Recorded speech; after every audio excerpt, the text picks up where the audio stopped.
The observation deck of the celestial meridian hummed with the low chatter of a dozen species, each more confident than the last.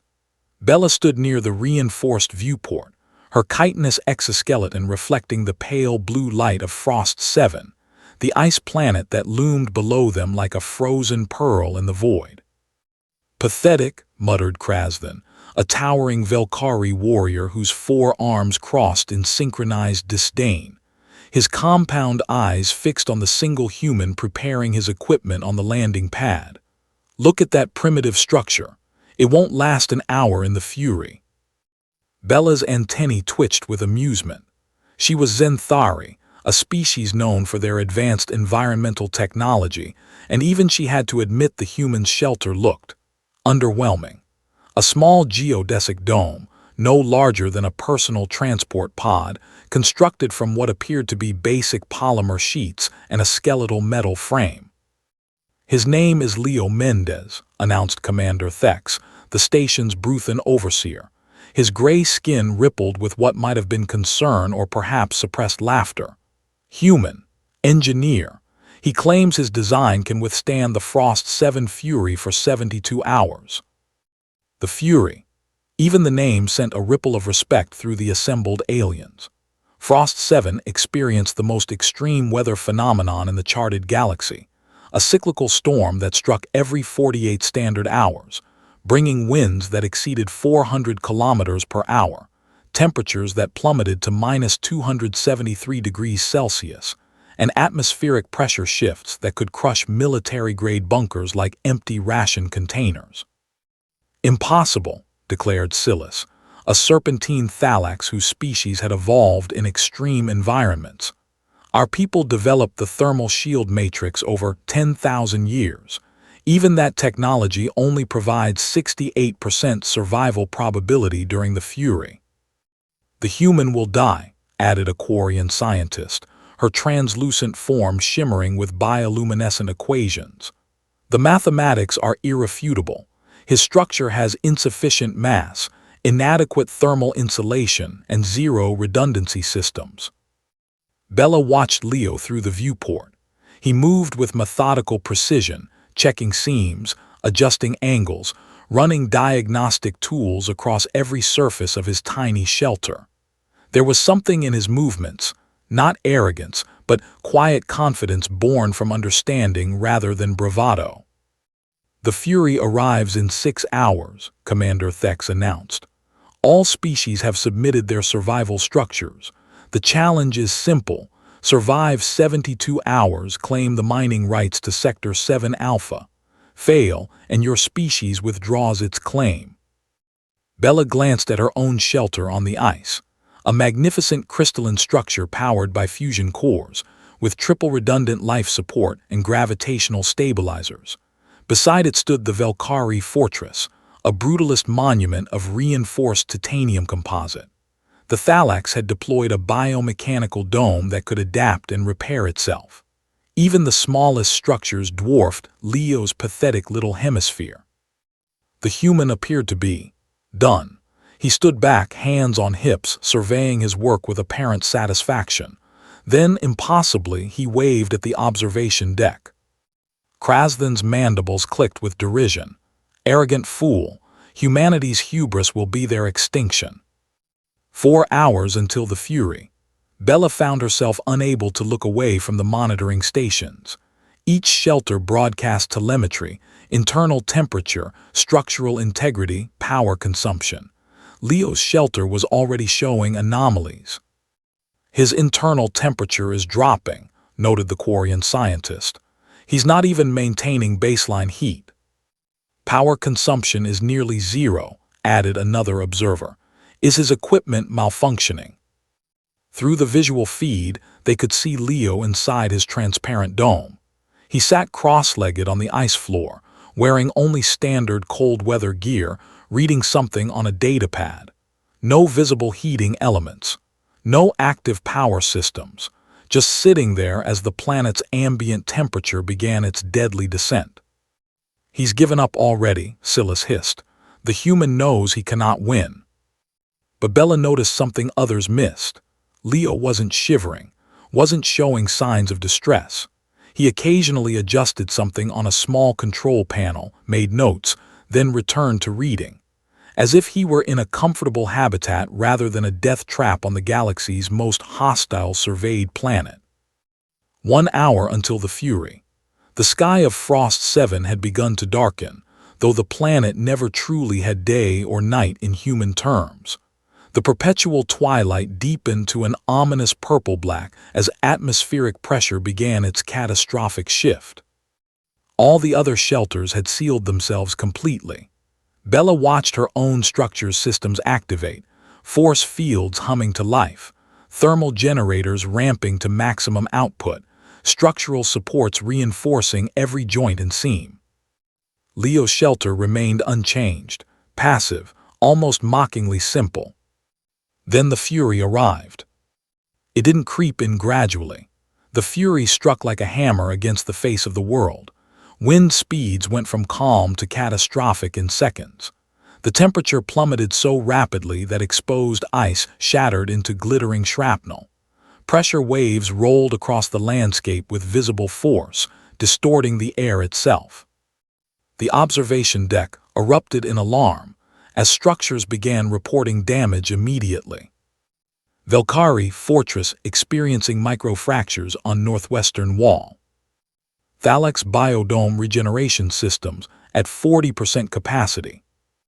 Bella's own shelter was holding, but the power consumption metrics were terrifying.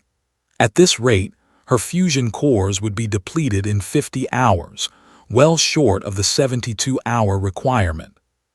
And Leo's shelter. Everyone stared at the telemetry in confusion. The tiny geodesic dome sat motionless on the ice, completely unaffected. Wind speeds around it read 420 km/h, yet the structure didn't flex, didn't strain, didn't show any stress indicators whatsoever.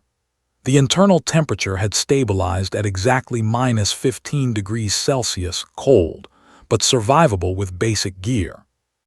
Power consumption remained at 0. "This is impossible," the Quarian scientist whispered, her bioluminescence flickering with agitation. "The physics don't support this. The structure should have been obliterated in the first minute." Commander Thex demanded explanations. "Get me detailed scans of the human structure. Something is interfering with our readings." But the scans came back clean. No hidden force fields. No cloaked power sources, no exotic matter or dimensional anchors, just Leo's simple dome somehow laughing at the universe's fury. 12 hours into the Fury, half the structures had already failed.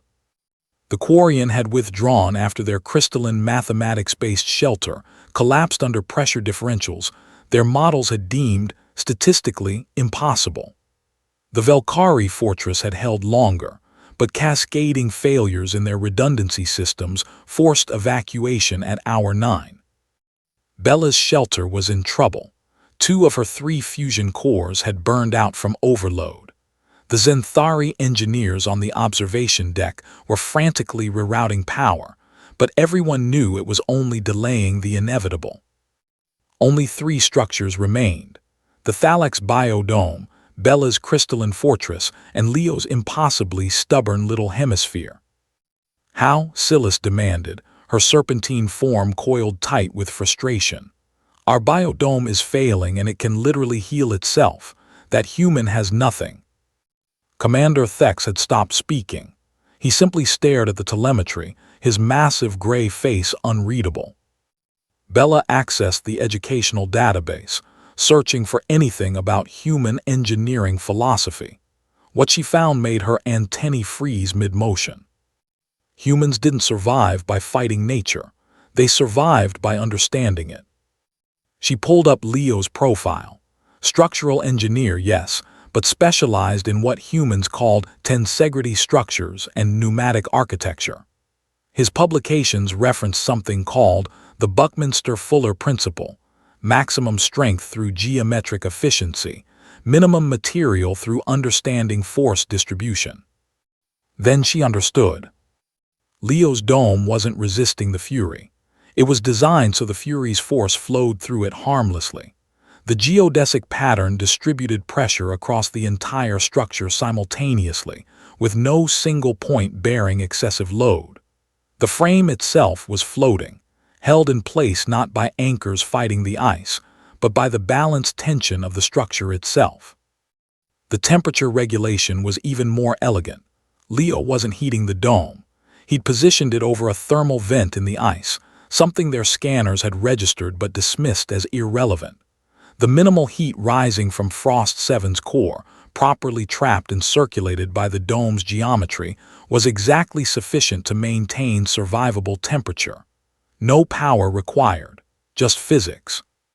The Fury wasn't destroying Leo's shelter, because Leo had built his shelter as part of the Fury's own pattern. 48 hours. The Thalax biodome catastrophically decompressed when its adaptive algorithms encountered a feedback loop they couldn't escape. Bella's structure held on through sheer Zenthari engineering stubbornness, but her final fusion core was operating at 340% rated capacity. It would fail. The only question was when. Leo's dome continued its passive vigil, unchanged, untroubled. Bella made a decision that would horrify her people's high council. She opened a communication channel. "Human, Leo Mendez. This is Bella of the Zenthari Collective."